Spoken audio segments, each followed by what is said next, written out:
अरे भाई साहब, क्या बताऊं, चारों तरफ सूखा पड़ा है। अगर गांव में पानी की कमी पूरी नहीं हुई तो हम अपनी जामुन की खेती किस तरह करेंगे? हमें मुखिया से बात करनी होगी। अब मुखिया ही हमारी किसी समस्या का समाधान कर सकता है। अरे मुखिया तो बहुत लालची है।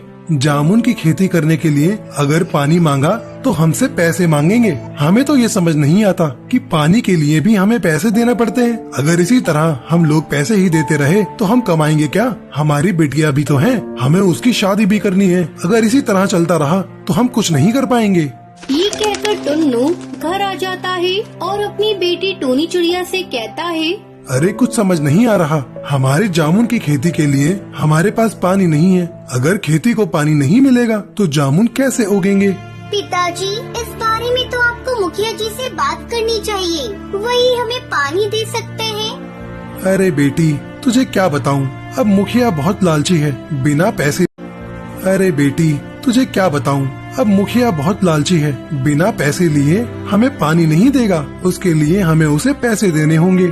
लेकिन पिताजी, एक बार बात तो हमें करनी ही होगी, क्योंकि हम पक्षी कब तक पानी के लिए पैसे देते रहेंगे। आप मेरे साथ चलिए, मैं मुखिया से बात करूंगी।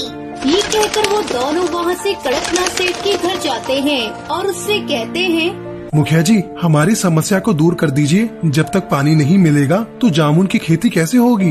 अरे तू तो जानता है ना, पानी के लिए तो तुम्हें कर देना पड़ेगा। अगर तू कर दे सकता है तो मैं तुझे पानी दे दूंगा। मुखिया कड़कनाथ सेठ की बात सुनते ही टूनी मुखिया से कहती है, लेकिन मुखिया जी, आप हमसे पानी के लिए पैसे कैसे ले सकते हैं? आप तो जानते ही है ना, पानी एक अनमोल रतन है जिसका कोई मोल नहीं। आप ऐसी चीज के लिए हमसे पैसे कैसे ले सकते हैं?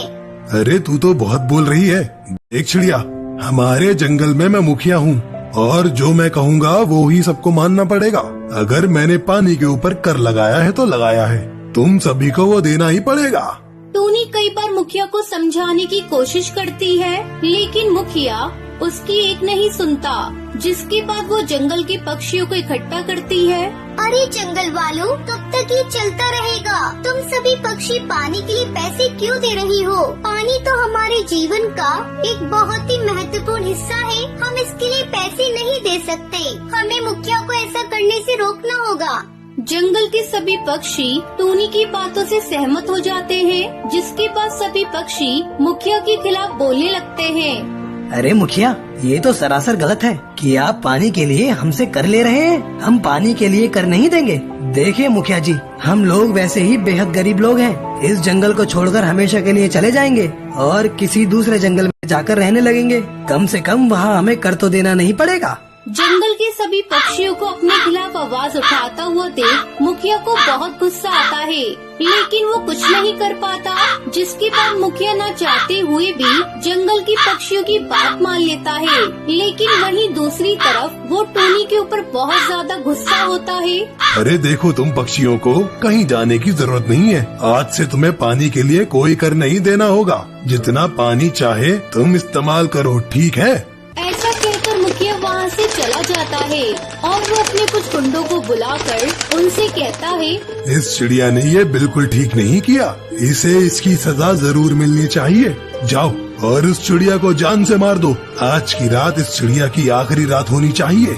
जैसे ही रात होती है, मुखिया के गुंडे टूनी के घर पहुंच जाते हैं और छुपके से टूनी के कमरे में जाकर उसका मुंह तकिए से दबाकर उसे मारते हैं। बेचारी टूनी तड़प तड़प कर मर जाती है और वो वहाँ से भाग जाते हैं, लेकिन टूनी के मरने के बाद भी उसे शांति नहीं मिलती और वो एक भयानक भूतिया टूनी चिड़िया की आत्मा बन जाती है। अगले दिन जैसे सवेरा होता है, जंगल के सभी पक्षी अपनी जामुन की खेती करने में जुट जाते हैं। वहीं दूसरी तरफ टुन्नू भी अपने खेत में खेती कर रहा होता है।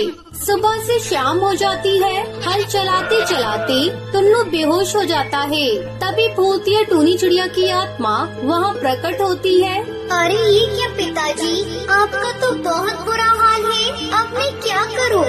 जिसके बाद वो जामुन की खेती में खेती करना शुरू कर देती है। लगता है कि तबीयत बिल्कुल भी ठीक नहीं है, लेकिन कोई बात नहीं। जब तक पिताजी होश में आते हैं, तब तक मैं उनके हिस्से का काम कर लेती हूँ।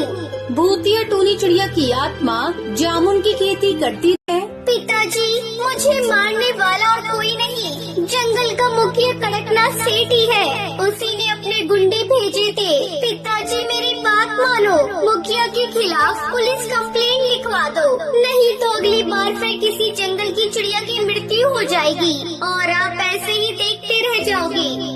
अपनी बेटी की बात मानकर टुन्नू बिना समय बर्बाद किए पुलिस कंप्लेंट लिखवा देता है, जिसके बाद पुलिस तुरंत मुखिया को गिरफ्तार कर लेती है और उसे जेल में डाल देती है। फिर भूतिया टूनी चिड़िया की आत्मा को मुक्ति मिल जाती है और वो वहाँ से हमेशा हमेशा की चली जाती है।